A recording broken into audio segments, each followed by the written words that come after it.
Counting number, যে নাম্বারগুলোকে দিয়ে count করা হয় সেগুলো কাউন্টিং নাম্বারগুলোকে বলে ন্যাচারাল নাম্বার। যেমন 1 2 3 4 5 টু ইনফিনিটি। এবার এখান থেকে একটা কোশ্চেন আসবে কি, এদিকে দেখা, এদিকে বুঝে নে, যে এখান থেকে একটা কোশ্চেন আসবে কি, যে sum of nth natural number. nth means হচ্ছে যে কোনো নাম্বারকে এখানে n দ্বারা রিপ্রেজেন্ট করছে। যেমন একটা এক্সাম্পল আমি লিখে দিয়েছি, যে কি 1 plus 2 plus 3 plus 4 plus 5 plus 6 এরকম করে যদি 10টা বা 10 নাম্বার পর্যন্ত আগে লেখার দরকার নাই, তোকে ছবি দিয়ে দেবো, আগে বোঝ। তারপর কি, যে 10 মানে 10 অর্থাৎ 10 নাম্বার পর্যন্ত ন্যাচারাল নাম্বার গুলো সাম কি হবে, তার ফর্মুলাটা কি, এইদিকে দেখো, সবাই এইদিকে দেখো, বোঝো। এই ফর্মুলাটা কি, এর ফর্মুলাটা আগেই লিখে দিয়েছি, n ইন্টু n প্লাস 1/2। মানে যত নাম্বার বলবে, এখানে 10 বলেছে, 10 মানে n কে এখানে 10 দ্বারা রিপ্রেজেন্ট করছি, তার নেক্সট নাম্বারটা কি হচ্ছে 11, 10 ইন্টু 11/2। এবার তোরা এখানে কাটাকাটি করলে ডাইরেক্ট পেয়ে গেলি 55।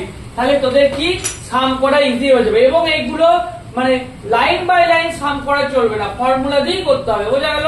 তারপর আছে অড নাম্বার। অড নাম্বার জানিস, অড নাম্বার কোনগুলো, যেগুলো 2 দিয়ে ডিভিজিবল যায় না, বা 2 দিয়ে ডিভিজিবল করলে রিমাইন্ডার কি আসে 1 আসে, বোঝা গেল। এবার অড নাম্বার গুলো থেকে দুটো কোশ্চেন আসতে পারে। একটা হচ্ছে যে ফাইন্ড nth অড নাম্বার।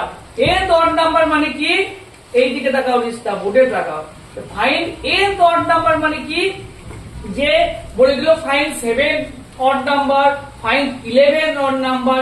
এইরকম যদি কোশ্চেন দেয়, তাহলে তার ফর্মুলাটা মনে রাখতে হবে, বা তার রুলসটা মনে রাখতে হবে, কত 2n - 1। তার ফর্মুলা কি, nth অড নাম্বার বের করার ফর্মুলা কি 2n - 1। বোঝা গেল। কেন 2n - 1, কেন? ইভেন নাম্বারের ফর্মুলা কি, ইভেন নাম্বার কাকে বলে, যেগুলো 2 দিয়ে ডিভিজিবল হয়।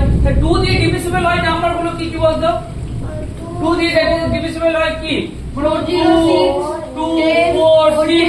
তাহলে এর আগের নাম্বারগুলোই হচ্ছে অড নাম্বার, এর আগের নাম্বারগুলোই অড নাম্বার, তার জন্য এই ফর্মুলাটা কি 2n - 1। বোঝা গেল। তাহলে ইভেন বের করার ফর্মুলাটা কি হবে,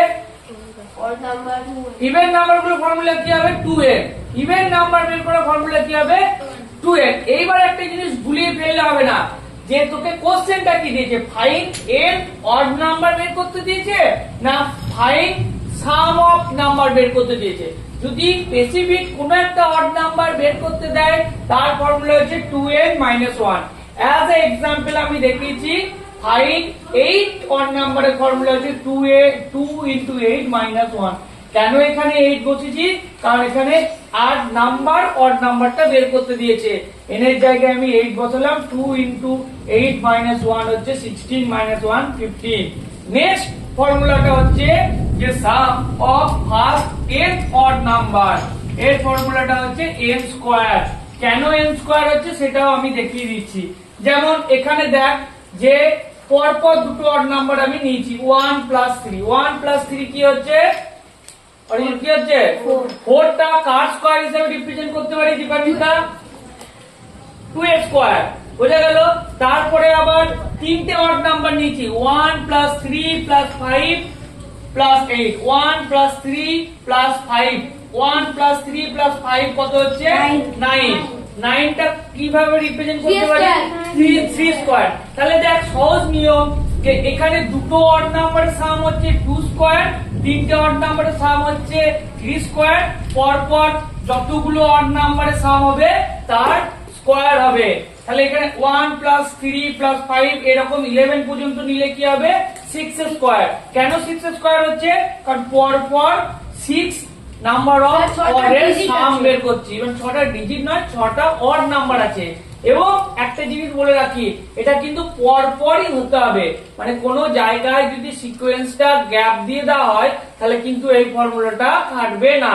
এইবার আমি এই কোশ্চেনের মধ্যে একটু টুইস্ট লাইন দিয়ে দিচ্ছি। কি দিয়ে দিচ্ছি, 1 + 3 + 5 + 7 + ... 21।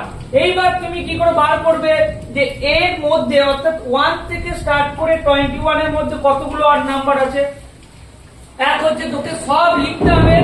এবার তোর যদি রেঞ্জটা বড় দিয়ে দেয় তোর লেখা কঠিন, তার জন্য তারও একটা ফর্মুলা আছে। ফর্মুলাটা কি?